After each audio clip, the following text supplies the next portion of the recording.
Hey guys, good to see you back. It's Thursday of Passion Week, and we're going to continue with our Passion Week reflections. Hope you've been enjoying them so far. We're getting a lot of hits, and you seem to be coming back, so we're excited about that. We're going to keep rolling through.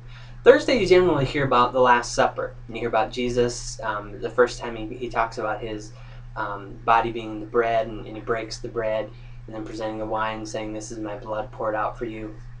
We hear about that basically every time we take communion.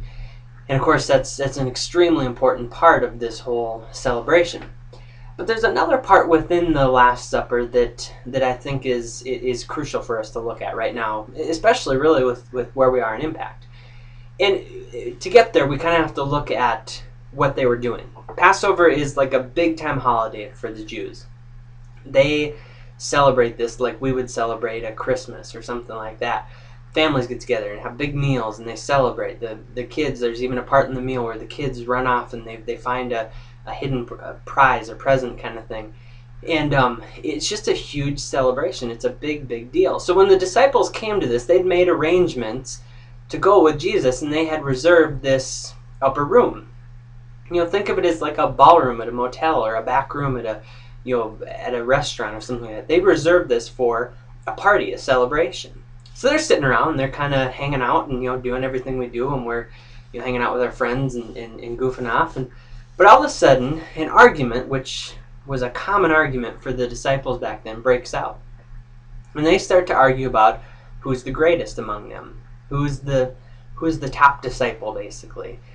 As they're arguing about this, all of a sudden, Jesus does something really weird. I mean, really weird. He gets up, and this isn't really what he did, but we might think of it as he's kind of rolling his sleeves up. But he gets up and he grabs a bucket of water, a pan of water, and he walks around and he starts washing the disciples' feet. Now, it's kind of weird for us. We don't do a whole lot of washing each other's feet. In fact, a lot of us now, when we hear about a church doing it, we think that's kind of weird. But back then, that was kind of something you did, but it was a humbling thing. You were lowering yourself to like a servant status to wash someone's feet, because back then they walked around in sandals, and there would be that dirt on their feet all the time and stuff like that. And so Jesus all of a sudden lowers himself to the level of being a servant to the disciples. Now, can you imagine how shocked they are? They're like, "Hey, we're here to hang out, have a party. Everything's awesome. We've got great food. Everything's cool, and now we've got this. What in the world is going on?"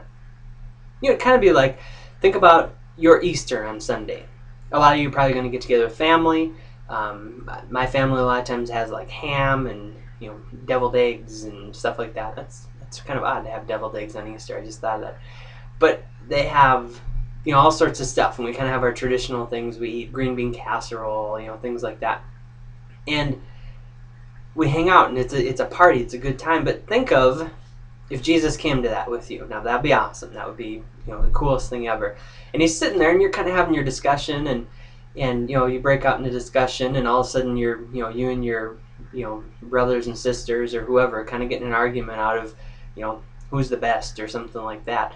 And all of a sudden Jesus just gets up and he just walks out of the room, and you all go out to find him in the bathroom, and he's holding on to one of these, and all of a sudden he's kneeling down and he starts scrubbing on your toilet, and you're like, "Jesus, what are you doing? You shouldn't be doing that. That's not your job. There's no reason for you to do that." And he says, "Well, you know what? It needed cleaned, and while I'm at it, there's some other work that needs done." And it seems weird, and it's not obviously going to happen. If it does, let me know, and we'll definitely have to talk about that. But yet it's kind of the same thing. Jesus humiliated himself to show the disciples and to show us as we read our Bibles that that's what the true Christian life is about service and lowering ourselves beneath others so that we can serve them. Jesus modeled that for us. He showed that to us. And the reason he did is because we're supposed to do it too. You see, when we serve, when we do things, it shouldn't be because, hey, this is going to be cool. I'm going to enjoy this, so I can do it. No, it's because we love people. Because we see people through the same eyes that Christ did. on that night when he lowered himself to the level of a servant to do that. We serve in humility. We serve knowing that there's going to be times we're going to have to do things that we don't like. There's going to be times that we have to do things that, we wouldn't really normally ask someone else to even do. But we do it because we care. This fits really well for us right now because we're getting ready for this trip to Chicago. And if you haven't, started on that, you need to talk to your parents, start figuring all that out, go on, register. The deadline's May 22nd. But we're getting ready for this trip, and it's going to be a fun trip. But, one of the things that I've talked to you guys about from the beginning is that this isn't a Winterfest. This isn't a youth camp. This isn't like a talent trip. This isn't, any of those kinds of things. This is a ministry trip. This is a mission trip, which means that we're going to serve. We're going to do some fun things while we're there, but 90% of the time we're there, we're going to be there to serve, completely to serve. Now, we're going to have fun doing it.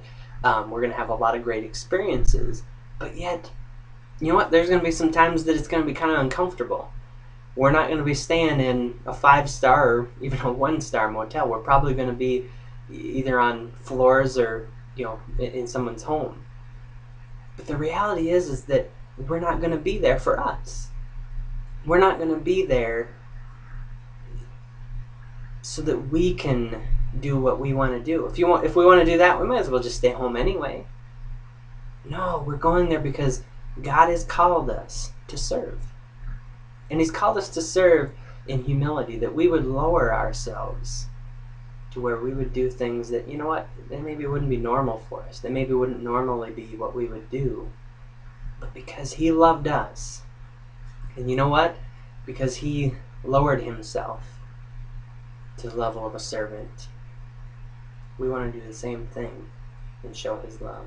And it's not just about a trip to Chicago, a missions trip. It's not just about, activities that we do that, but we need to do that every day.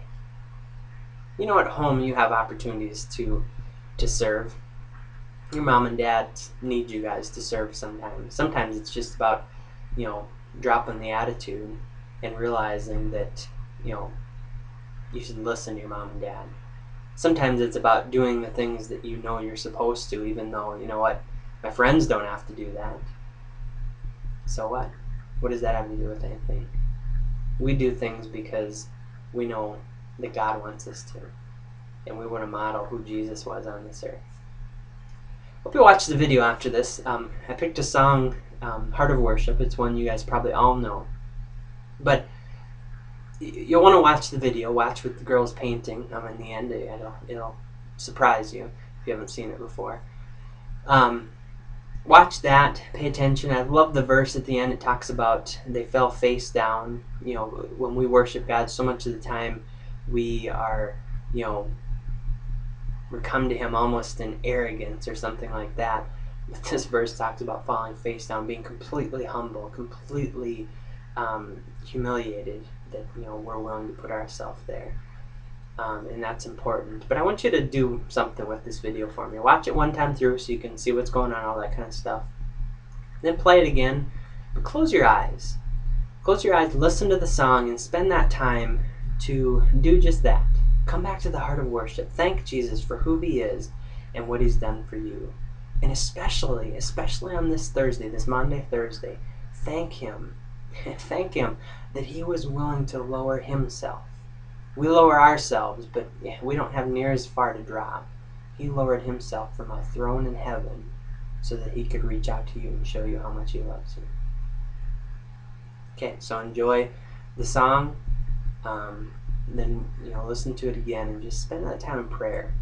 And just reflect on Jesus' service of us and how that should impact you.